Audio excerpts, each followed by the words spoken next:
Assalamualaikum warahmatullahi wabarakatuh. Waalaikumsalam warahmatullahi wabarakatuh. A'udzubillahi minasyaitonir rajim. Bismillahirrahmanirrahim. Alhamdulillahilladzi hadana lihada wa ma kunna linahtadiya laula an hadanallah. Asyhadu an la ilaha illallah wahdahu la syarika lah wa asyhadu anna Muhammadan abduhu wa rasuluh la nabiyya ba'dah. Amma ba'du. Para salikin rahmatullah, para sahabat saya, para ilmuwan, para ilmu alfa dan kaum profesional yang saya cintai dan saya banggakan, kami mengajak pada para salikin untuk senantiasa memanjatkan rasa syukur kepada Allah Subhanahu wa Ta'ala atas karunia dan hidayahnya serta rahmatnya. Kita diberi kesempatan ngaji kolbu pagi hari ini, meskipun dengan segala hormat saya takut sedikit, tapi saya tidak covid. Kemarin 2 hari yang lalu saya swab, alhamdulillah saya negatif. Meskipun sempat takut batuk-batuk, flu, tapi subhanallah, alhamdulillah saya diberi kesehatan terus, dan saya mendoakan semoga para salikin dan jamaah semuanya selalu dalam lindungan dan diberi kesehatan oleh Allah Subhanahu wa Ta'ala. Amin ya rabbal alamin. Para salikin rahimahullah, saya mengulang satu hal saja mengenai zikir yang menjadi kewajiban kita, dan itu sudah kita bahas banyak beberapa episode. Barangkali 6 pertemuan terakhir bicara tentang zikir. Zikir dalam arti pujian, zikir dalam arti wirid, zikir dalam arti membaca Quran, dan sholat-sholat sunnah itu juga dinilai zikir. Sehingga banyak sekali yang terpenting ketika zikir itu harus fayakif ala zikrillah, harus selalu wukuf, yakif, iktikaf, rutin, mutawamah. Jadi kalau tidak rutin itu bukan zikir. Jadi zikir itu jadilah waktu yang memang dibiasakan untuk zikir. Jangan hanya karena kepentingan akan zikir. Nah, itu disebutkan zikir itu harus biqalbin hadir. Kalau zikir itu hatinya harus hadir, bukan mulutnya, bukan sambil jalan, bukan kalau sesaat ingat zikir, hatinya itu harus hadir. Yang kedua, punya adab bu, dapat para salikin rahimahullah, adab. Jadi nggak bisa zikir itu nggak pakai adab, karena esensi ibadah dan esensi dari ilmu tasawuf dan ilmu tarekat itu adab. Jadi kalau sudah punya adab, itu adalah bagian dari pertanda seseorang itu sudah khudur. Yang ketiga adalah wa'ibbalan shadiq. Kita menghadap pada Allah itu dengan sungguh-sungguh. Ya, jangan hatinya kemana, mulutnya apa. Menghadap itu tidak dengan sepenuhnya. Dan yang ketiga adalah yang keempat adalah taujihi farid, dan mengetahui zikirnya itu untuk apa, tentang apa, di mana. Mereka disebutkan la ilaha illallah itu pengertiannya banyak, ditujukan apa saja boleh.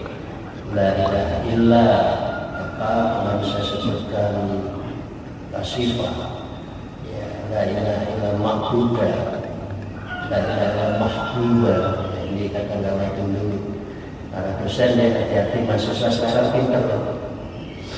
Jadi gimana dosanya itu iba kepada muridnya, kepada mahasiswanya yang lulus, zikirnya itu la ilaha illallah mahbubah. Jadi ya Allah, tidak ada satupun yang patut saya cintai pada Allah. Ya, hati kecilnya, ya Allah, dosen itu biar mencintai saya, sehingga lulusnya itu gampang. Jadi semua itu behind message, di balik message itu apa? Jadi biasanya mahasiswa itu, ya, tapi nggak apa-apa, itu baik daripada kedukun kan. Ya, jadi ya, daripada kedukun lebih baik pikirkan kepada para lalai, para tikan, para dosen yang mempersulit itu, hatinya luluh dengan la ilaha illallah mahbubah illallah. Jadi pengertian la ilaha illallah itu banyak, salah satunya adalah la ilaha illallah mahbubah. Kau cintai saya ya Allah, dengan cara para dosen itu mencintai saya, sehingga nilai saya itu ya plus lah. Sehingga dengan demikian cepat selesai. Ingat ya, mahasiswa-mahasiswa yang belum lulus, pikirnya itu aja memperbanyak la ilaha illallah, tapi pengertiannya la ilaha illallah mahbubah. Para anak buah yang ingin naik pangkat, kemudian ada TPA-nya, pikirnya itu aja memperbanyak la ilaha illallah, pengertiannya la mahbubah. Jadi itu adalah bagian dari yang sangat diharapkan, dianjurkan oleh agama kita tentang tata cara pikir yang benar. Para sahabat Allah, sekarang pikir berpindah kepada fikir. Jadi ada dua konsep yang penting di dalam kita hidup dan kita sebagai khalifah fil ardh itu, selain pikir adalah pikir. Tafakur selain zikrullah, tafakurullah. Ya, pikirlah wa tafakurullah. Ini adalah satu hal yang penting yang harus kita jalankan setiap saat. Para salikin rahmatullah, mari kita tawasul dulu sebelum kita melanjutkan pengajian kita pada pagi hari ini. Ala dunia wa kullu sadulu wa ala mustawa sallallahu alaihi wasallam wa dhuriyati wa ahlil baiti mutahhar. Amat wa khususan muassis Nahdlatul Ulama, wa khususan mu'alif hadzal kitab Adabul Suluk al-Murid Syekh Habib Abdul Al-Haddad. Salamul Fatihah. A'udzubillahi minasyaitonir rajim. Bismillahirrahmanirrahim. Alhamdulillahirabbil alamin arrahmanir rahim maliki yaumiddin. Iyyaka na'budu wa iyyaka nasta'in ihdinas siratal mustaqim siratal ladzina an'amta 'alaihim ghairil maghdubi 'alaihim waladdallin.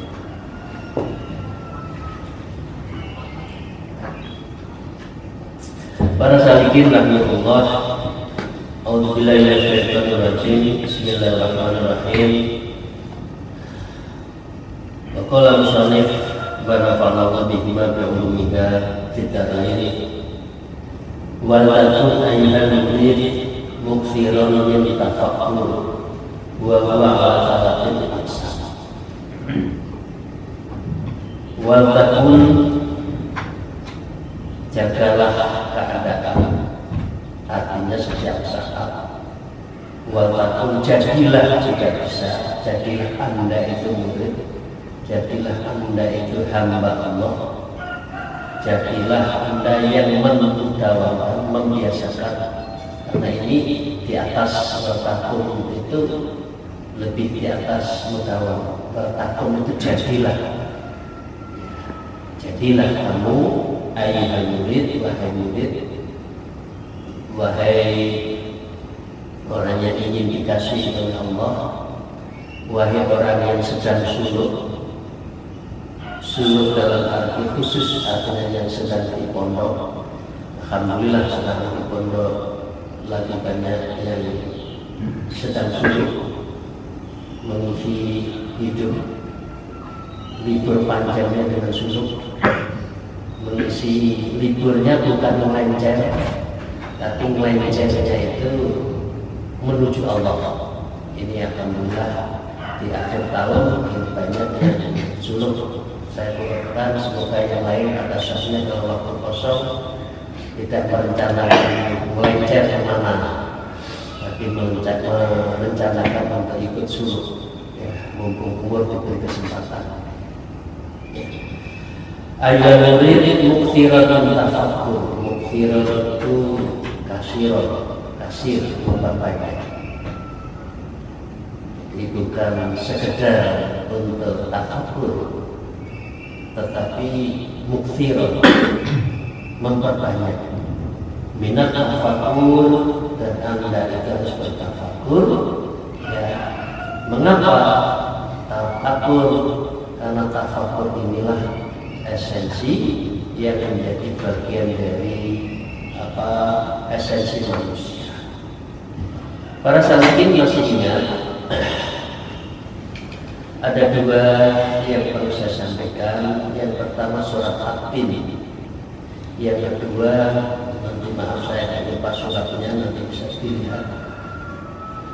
Yang pertama begini, Wattini wa zaitun wa turi sinin wa hadzal baladil amin laqad khalaqnal insana fi ahsani taqwim. Laqad kana sungguh-sungguh karena kepada manusia itu manusia itu ahsani taqwim, sebaik-baik ciptaan.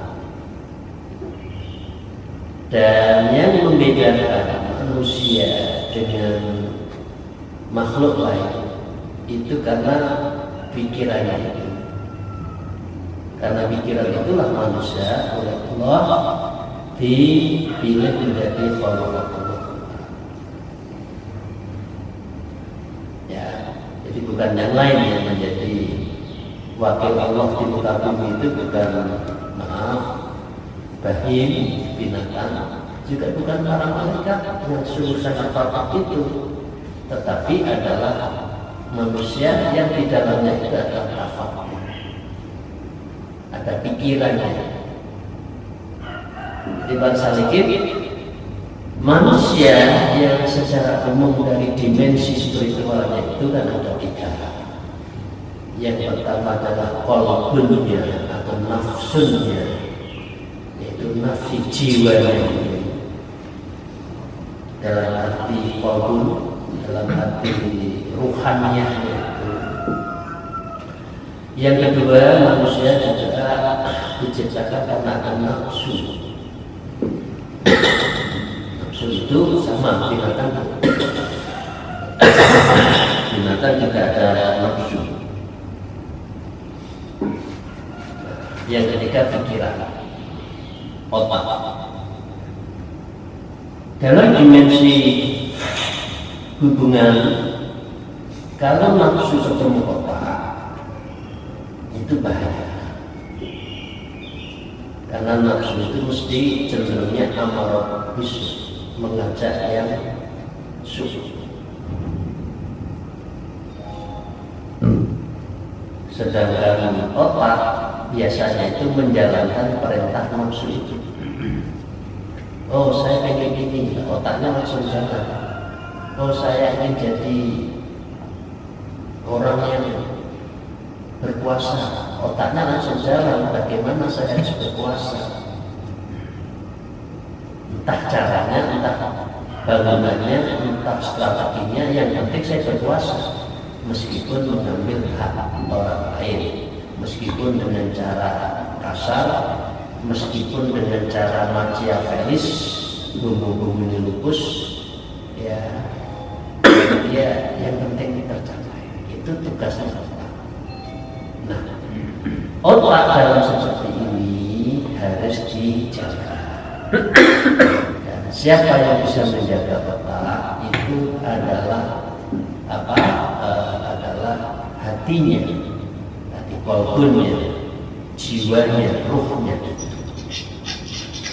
Dalam pengajian minggu lalu, ya, dengan segala hormat saya ulang, ketika hari Selasa itu disebutkan yang namanya otak dalam konteks struktur dan relasi manusia itu adalah dia itu adalah Perdana Menteri. Ya. Sedangkan Kolbun itu adalah rajanya. Jadi itu. Jadi dengan demikian, kalau raja tentu yang memerintah, sedangkan nafsu itu diibaratkan adalah orang yang selalu ingin menjalankan hal-hal yang kotor. Jadi di sini disebutkan ya, seharusnya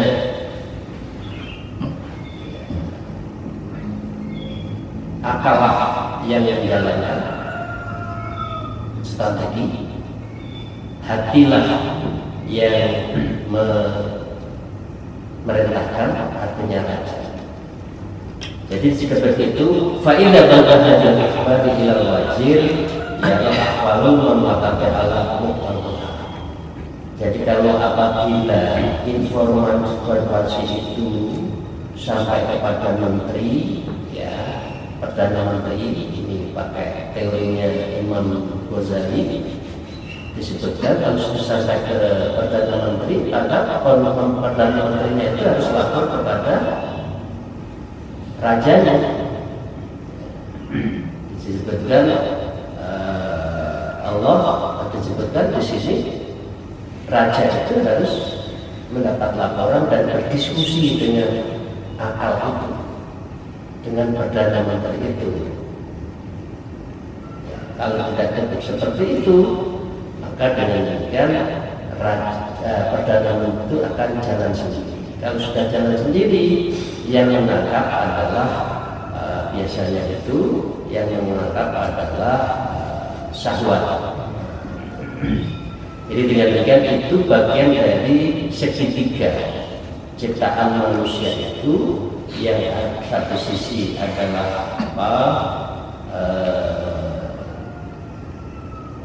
yang satu sisi adalah otak, dia yang harus strategi memikirkan. Di sisi yang lain dia apakah dipengaruhi oleh syahwatnya atau dia dipengaruhi oleh hatinya. Nah, ini tanda menarik, tinggal pilih mana diri kita itu dikuasai, apakah oleh hati, oleh otak.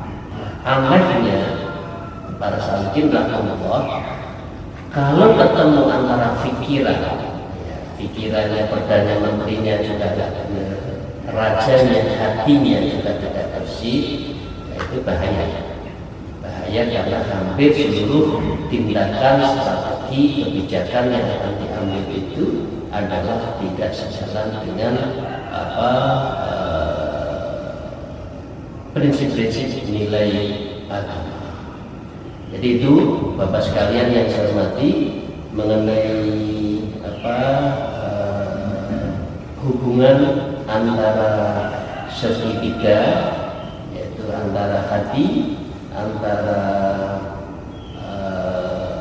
otak, antara atau pikiran, nafsu dan hati manusia itu. Sebab kalau yang itu tidak disetir oleh hati manusia itu, maka dengan demikian negara, kota yang namanya manusia akan goncang. Hatinya begini nggak dianggap, rajanya ngomong begini nggak dianggap oleh hatinya, karena hatinya sedang bersekongkol dengan nafsu. Nah, karena itulah mengapa ada dua jalan yang disebut dengan tasawuf nafas dan tasawuf. Itu yang pertama yang saya sampaikan untuk menjawab pengertian tentang absolut. Nah, dua-duanya para sahabat rahimahullah, antara zikir dan zikir itu harus diasah. Zikir yang diasah setiap saat, fikirnya juga diasah setiap saat. Karena fikir dan fikir itu harus sejalan. Tidak boleh pikirannya melebihi dari fikirnya. Tidak boleh otaknya itu melebihi dari kelembutan hatinya. Kelembutan hati tidak cukup, maka dia selain pintar, ya, selain dia alim, dia juga harus pemikir. Dia harus menggunakan daya pikirnya. Mengapa ada Al-Quran yang menyebutkan Inna fi khalqis samawati wal ardi wa ikhtilafil laili wan nahari la ayatin li ulil albab. Jadi citra diri seorang yang pemikir, ya ini maaf ini semua pemikir, semua tokoh, semua ilmuwan, guru besarnya banyak di forum yang terhormat ini, dokternya lebih banyak, apalagi sarjana 2S1 itu juga banyak. Itu semua katakan bagian dari perintah Allah. Jadi inna fi khalqis samawati wal ardi, sesungguhnya diciptakan langit dan bumi. Ya. Inna fi khalqis samawati wal ardi. Coba kita perhatikan Bapak Ibu, para profesor yang saya hormati, yang disebut di dalam Al-Quran itu samawati wal ardi dan bumi. Implikasinya dua. Implikasinya adalah cara kita memperbaiki diri, pikir dan juga fikir itu berdimensi pada samawati, ilmu supranatural. Karena itu mengapa agama itu di dalamnya ada yang gaib, supranatural, spiritual supranatural, dan ilmunya langit dulu.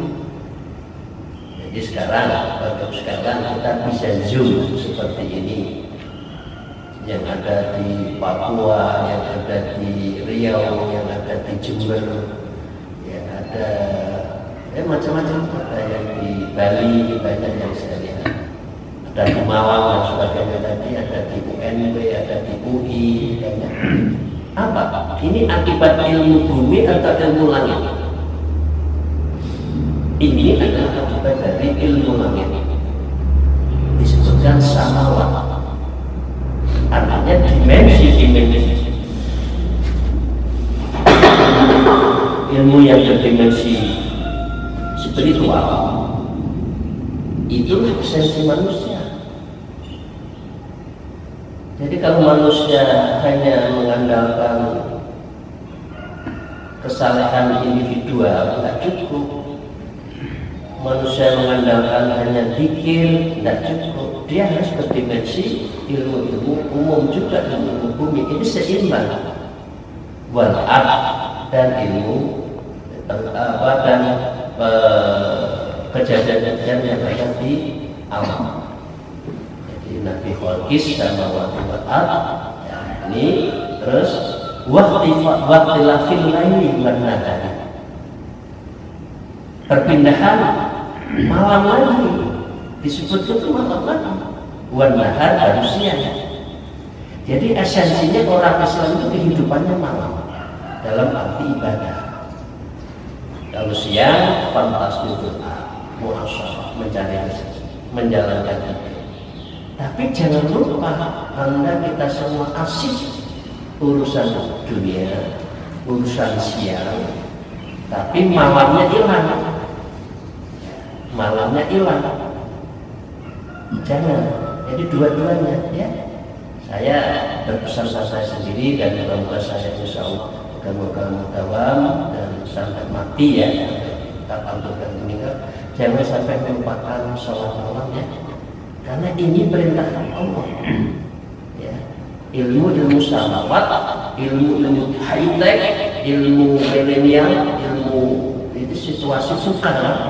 Jadi yang berkuasa siapa yang menguasai digital competence, dan ini adalah tren yang ada di World Economic Forum. Intinya ke depan itu persaingan ada digital competence, mau bisnis, mau persaingan politik dengan big data itu ketahuan. Ini siapa, pemilihnya apa, gaya hidup ketahuan. Dan itu adalah ilmu sama. Karena saya bersyukur para sahabat-sahabat sekalian yang sudah menjadi ilmuwan ilmu MIPA, ilmu IPA, itu berarti lebih dulu menjawab dari perintah Allah. Maaf, saya sendiri kan ilmunya ilmu bumi, ilmu politik, ilmu hukum, itu kan ilmu yang hubungan dengan manusia. Oke, lah ayat ilmu itu pertanda bagi orang yang ulul albab, orang yang ilmu, orang yang cendekiawan, ya, orang yang pemikir. Pertanyaannya, who, ya, this intelektual, siapa yang disebut dengan intelektual itu? Disebutkan alladzina yadhkurunallaha qiyaman wa qu'udan wa 'ala junubihim. Jadi seseorang yang dianggap menjadi orang intelektual itu adalah alladzina yadhkurunallaha, orang yang selalu berzikir pada Allah siang malam, keadaan duduk, keadaan berbaring, keadaan berjalan. Oke, tidak cukup. Wa yatafakkaruna min khalqis samawati, dan bertafakur dan memikirkan,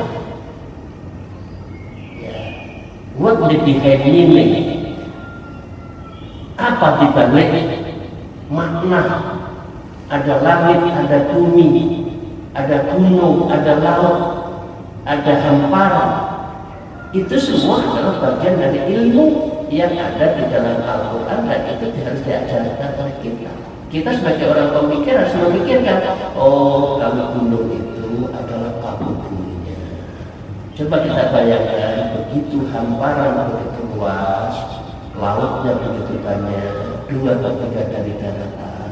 Kalau daratannya tidak ada gunungnya, maka paku buminya tidak ada, dan ini menjadikan keadaan menjadi apa ya, rusak. Kalau sudah ada, kita semua ingat ya, al-qari'ah wa ma al-qari'ah yauma yakunun nasu kalfarashin.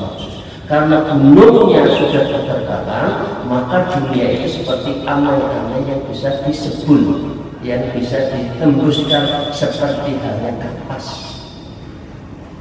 Nah, ini ya, ini harus kita pikirkan. Ya, kalau menyangkut air, mengapa ada banjir? Ya, karena gunungnya itu apa? Sudah mundur, Pak. Bandung Barat, Dayakolot yang ada di Bandung beberapa ujungnya itu sudah jadi pegunungan, sudah jadi tempat wisata. Ya gimana? Musim hujan tidak kuat, ya pasti banjir di kota sampai ke Dapur, sampai ke Ciumbeliung, sampai di Cihampelas, itu banjir karena ujungnya. Nah, ini kita diminta untuk berpikir.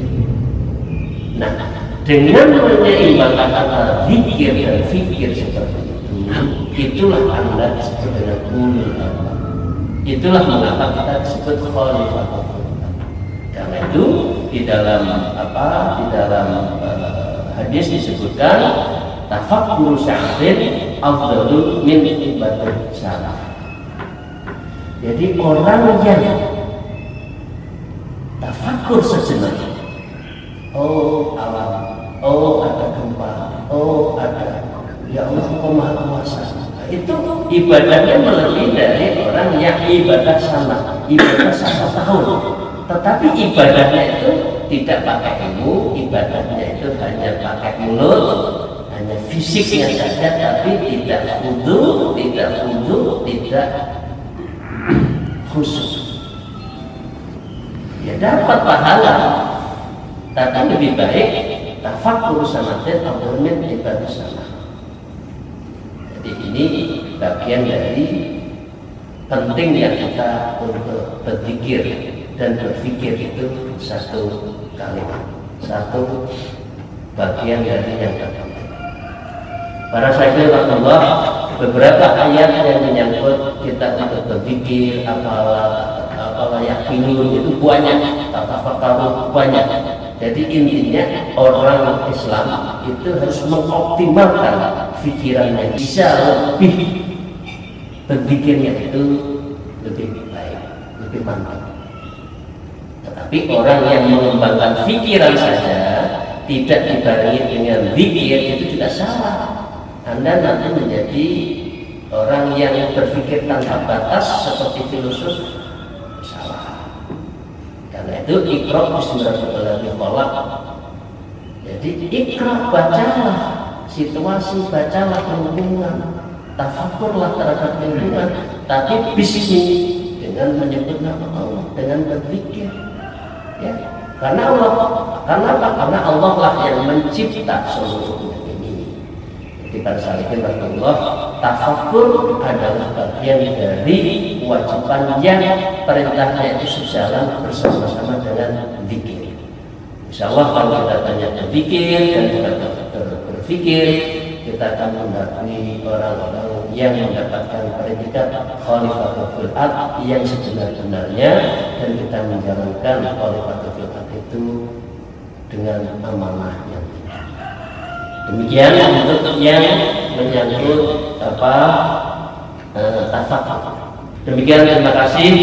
Alhamdulillah, moga-moga pertemuan ini mendapatkan ridho dan berkah dari Allah Subhanahu wa Ta'ala, dan kita insya Allah akan betul-betul menjadi orang yang ahlul ibadah, dan kita akhirnya nanti betul-betul ya, sedikit-sedikit mulai ikhlas doa dunia, mulai memalingkan urusan dunia, dan sepenuhnya buat iqbal ala ukhra, dan kita mulai menghadapkan diri kita untuk mempersiapkan negeri akhirat yang abadi, karena kita akan masuk di dalam negeri akhirat itu khalidina fiha selama-lamanya. Alhamdulillah, moga-moga bermanfaat. Mohon maaf atas segala kekurangan saya dalam menyampaikan. Wallahu muwaffiq ila thoriq. Wassalamualaikum warahmatullahi wabarakatuh.